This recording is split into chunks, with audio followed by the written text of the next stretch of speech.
Present tense का एक और उसका प्रकार, तीसरा प्रकार जो प्रेजेंट परफेक्ट टेंस होता है। ठीक, इसका पहचान क्या होता है? जिस हिंदी वाक्य के क्रिया के अंत में चुका है या चुकी हूं, चुकी हूं या चुकी है, चुके हैं या चुके हो, कुछ इस तरीके से आता है।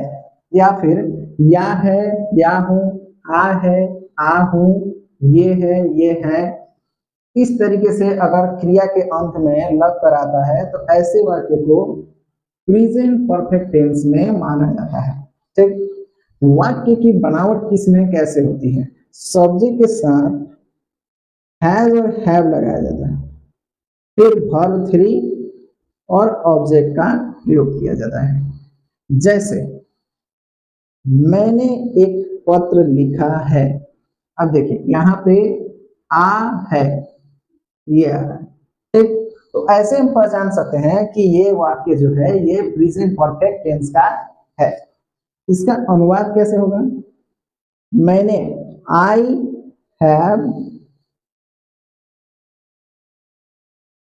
रिटर्न और लेटर, कुछ इस तरीके से इसका अनुवाद होगा। नीचे वाले वाक्य को देखेंगे, जैसे वह घर जा चुका है, वह घर जा चुका है। अब चुका है, यहाँ पे चुका है आ रहा है, तो अब ये वाक्य किस टेंस का है? प्रेजेंट परफेक्ट टेंस का है। ठीक, तो इसका अनुवाद कैसा होगा? ही हैज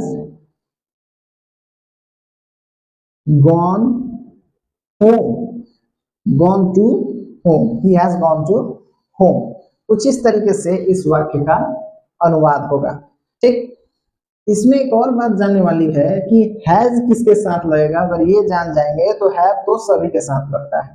ठीक, हैज जो है ये थर्ड पर्सन सिंगुलर के साथ लगता है, थर्ड पर्सन सिंगुलर के साथ। इसमें क्या क्या आता है?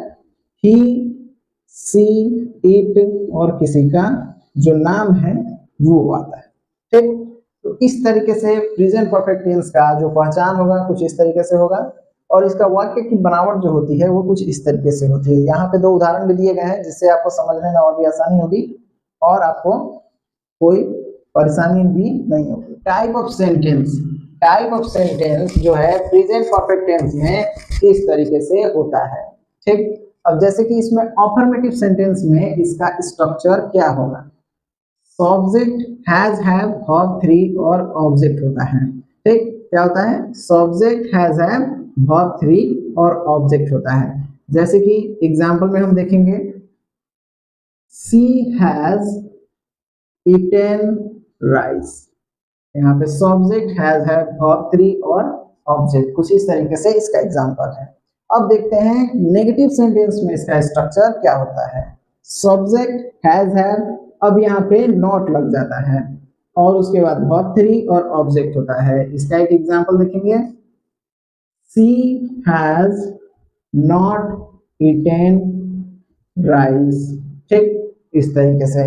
अब इंट्रोगेटिव सेंटेंस में इसका स्ट्रक्चर क्या होता है? इंट्रोगेटिव सेंटेंस में इसका structure has, have, subject, verb 3 और ऑब्जेक्ट होता है। अगर इंट्रोगेटिव में नेगेटिव भी आता है तो यहाँ पे बीच में हम यहाँ पे नॉट लगा सकते हैं। ठीक, यहाँ पे नॉट लगाएंगे, नहीं है तो नहीं लगाएंगे। इसका एग्जांपल देखेंगे, has she eaten rice, question mark देना बिल्कुल नहीं भूलेंगे।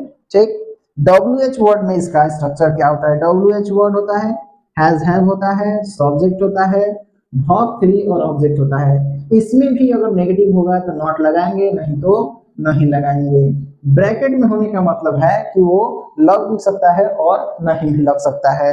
ठीक, अब इसमें क्या है कि अब इसका एग्जांपल एक देखेंगे, जैसे कि व्हाट हैज शी ईटेन। ठीक, इस तरीके से what has she eaten, WH, has, have, subject, verb 3। ठीक, कुछ इस तरीके से इन सभी सेंटेंसेस का टाइप, उसका स्ट्रक्चर और उसका एग्जांपल कुछ इस तरीके से है।